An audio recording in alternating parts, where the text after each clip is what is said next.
Well, we began this marathon with a Kevin Costner movie starring Doug McClure, and I think it's only fitting that we end with one. The People That Time Forgot from 1977 is a sequel to 1975's The Land That Time Forgot, and is based on the novel of the same name by Edgar Rice Burroughs. Now, I did briefly touch upon this movie in my first Jurassic June marathon back in 2014, but I barely explained anything, opting to skim over what it's really about. So I think it's now time to give it the proper spotlight to see out these 30 dumb dinosaur movies. So after Tyler and Lisa are abandoned on Caprona at the end of The Land That Time Forgot, we see them cast a container into the ocean which holds a parchment retelling their adventure. We know the container gets found right from the opening of that movie because the first scene shows it being discovered on the seashore and read by this nautical nitwit off the coast of Scotland. So with their story found, the plot of The People That Time Forgot can begin. It follows Tyler's friend, Ben McBride, who is tasked by Tyler's father to head a rescue mission to find his son.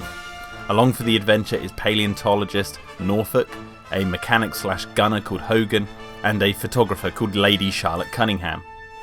They travel to Caprona via a British naval survey ship, but need a plane to go over the insane ice mountains that conceal the warmer ecosystems within.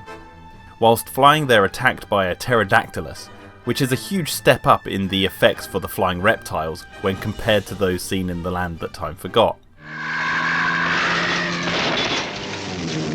Well, in close-ups at least. This dumbass animal decides to stick its nose right in the propeller, killing itself and bringing down their plane.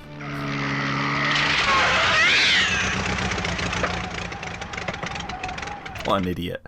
They soon find a gigantic stegosaurus to help pull their plane into a more suitable location for repairs, and whilst Hogan works on fixing the vehicle, the others go in search of Tyler and Lisa. Along the way they encounter a cave girl called Ajor, who is running away from a pair of ceratosauruses, which have the worst dinosaur roar I think I've ever heard.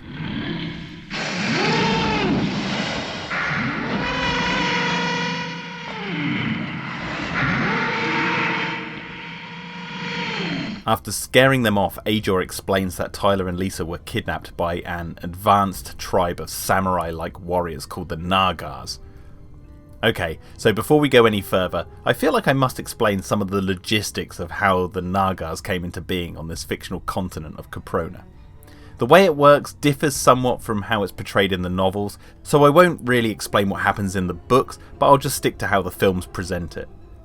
So in The Land That Time Forgot, we learn that the island hosts a myriad of animals from all stages of evolution, and the more north one traverses, the higher up the evolutionary chain the animals become, even the primate species that exist there. A word of life outside of time, yet representing almost all the ages of the earth. They befriend a Neanderthal called Am, who is part of the Bolu, or Clubmen. He manages to crudely explain to them that one day he'll turn, physically, into a Stolu, or one of the Hatchet Men, and eventually he'll become a Galu, which are an advanced Stone Age tribe. No, he thinks he will actually change physically. No, that's impossible.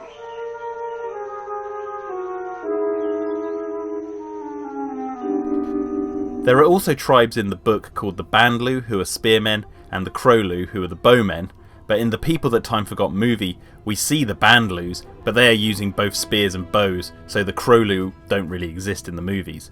Are you confused? Well, that's because it is. Well, the Nagars are the most advanced, or at least they were until Tyler and Lisa befriended the Galus and taught them how to advance from the Stone Age to the Iron Age. The Galus are the tribe that Ajor comes from, and she explains to Charlotte that the Nagars genocided the Galus and kidnapped Tyler and Lisa for creating this tribe which presented a competition to the Nagars. So hoping Tyler and Lisa are still alive, Ben asks Ajor to take them to where the Nagars live.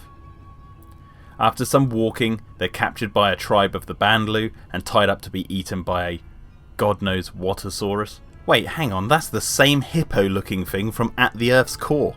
In fact, it makes sense that this creature would appear, given the director Kevin Costner had just made At the Earth's Core the year before this, so he's just reusing props. Where was I? Back to Ben McBride and co.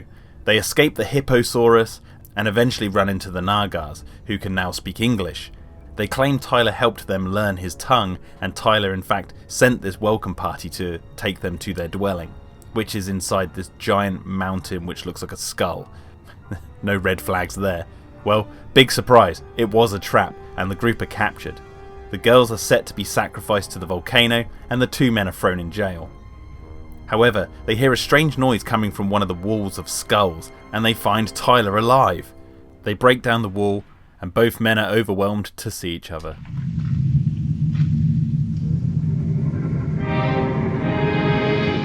Dan? We learn that Lisa was sadly killed by the Nagars, and Tyler had all but given up hope, but seeing his old friend there gives Tyler the strength to make one final fight to escape.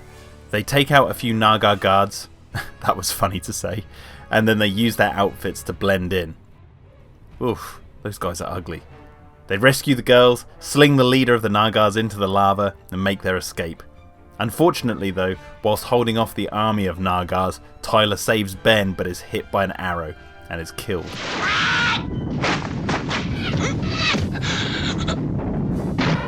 The others make it to the plane in time, they get to the ship and escape the continent of Caprona as it all goes up in flames. Classic ending. As a kid when I first saw this film, I was disappointed by it as a follow-up to The Land That Time Forgot. I think I made that known in my old Jurassic June video, but since then, I will say it's grown on me a little bit more, but not by a lot. I still think it was a mistake to kill off Tyler. I mean, what the hell was the point of the movie if he didn't make it home? And I think it's a shame that they don't find him sooner in the plot, because the middle of this movie is pretty forgettable once you get past the trumpeting Ceratosauruses. However, as I said in my previous video, The People That Time Forgot does carry the story over well, with the rescue party in response to Tyler and Lisa's tail being found. And I think advancing the humans on Caprona was a cool idea and neat to see, and I really do like their sort of samurai aesthetic. But the movie is lacking a fair bit. Less dinosaurs, less interesting things happening, and worst of all, less Doug McClure. That said, I do think it's a shame we never got an adaptation of the third novel, Out of Time's Abyss, which would have followed the character Bradley, who went missing during the events of the first book and was presumed dead. In the film adaptation, he dies in the submarine, so it would have had to have been another character if they made this third movie, but I would have loved to have seen Kevin Conner's take on it. Perhaps one day we will get another adaptation of all these three novels, now that they're in the public domain. Perhaps I'll do it. Imagine that. So that's it. We've reached the end of this year's Jurassic June Marathon. I hope you've all enjoyed the videos and can appreciate Jurassic Park even more on its 30th anniversary when comparing it to these 30 movies. And if you've enjoyed this marathon, I hope you stick with the Pterodome and share this series with your friends. I appreciate you all watching along with me, and hopefully I'll find time next year to do something else. I've got some ideas for what I could do in 2024, but for now, I need a rest. Happy Jurassic June everyone, stay safe and don't be dumb. See you later.